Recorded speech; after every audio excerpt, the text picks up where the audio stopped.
So this is an idea behind this very nice paper on dual photography that was presented at the SIGGRAPH conference in 2005. And I'm going to basically not just talk about it. As I said, this was led by a bunch of people at Stanford with a bunch of collaborators also at different places.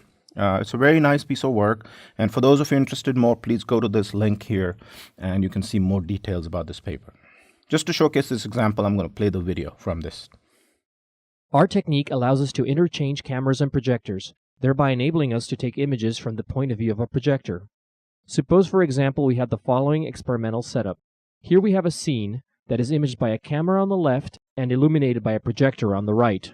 This is the image taken by the camera, which shows the scene flood illuminated by the projector.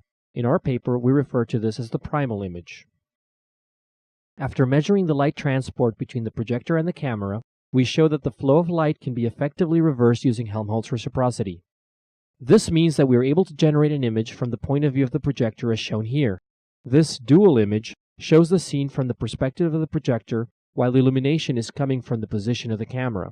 Note that this is the image synthesized by our technique. Dual photography is the process of measuring the light transport to generate the dual image. A simple example will help us understand how dual photography works.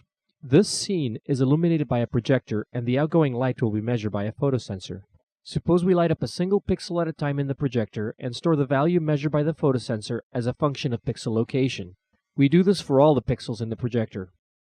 Helmholtz reciprocity specifies that the light transport will be the same along a light path, regardless of the direction of the flow of light. This means that the same value would be measured whether the light starts off at the projector pixel and goes to the photosensor, or if it starts from the photosensor and arrives at that projector pixel. The transfer of energy from one to the other will be the same in either direction. Thus, we can transform our projector into a virtual camera and the photosensor into a virtual light source. By putting back the measured values into the correct positions of the camera image array, we can form the picture that would have been taken by the virtual camera. The resolution of this image will be that of the projector. Replacing the photosensor with a camera allows us to capture the four-dimensional transport between the pixels of the projector and the pixels in the camera.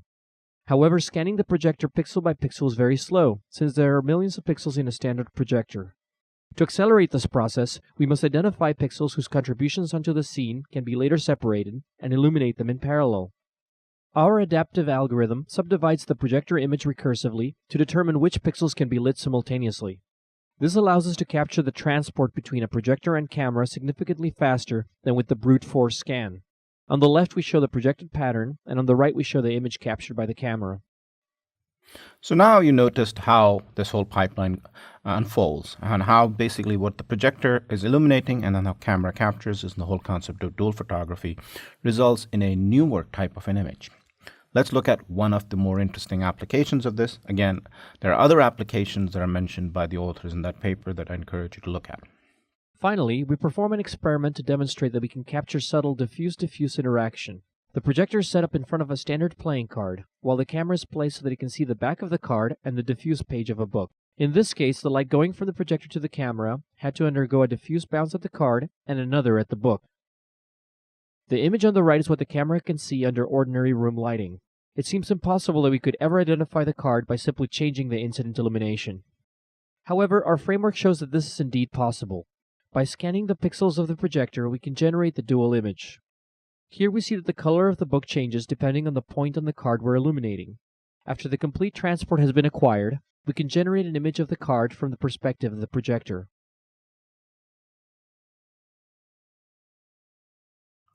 So now you see we can actually use this approach to, well, see things that were not directly visible by a camera, but again by looking at how the light transport impacts the surfaces around it and just observing those. So this is one of those instances where both the illumination from the projector and the capture device, the camera, both are being controlled by a computer and use that to now actually generate a newer form of an image. And that's an important part that I want you to kind of understand because that'll lead to the basics of computational photography.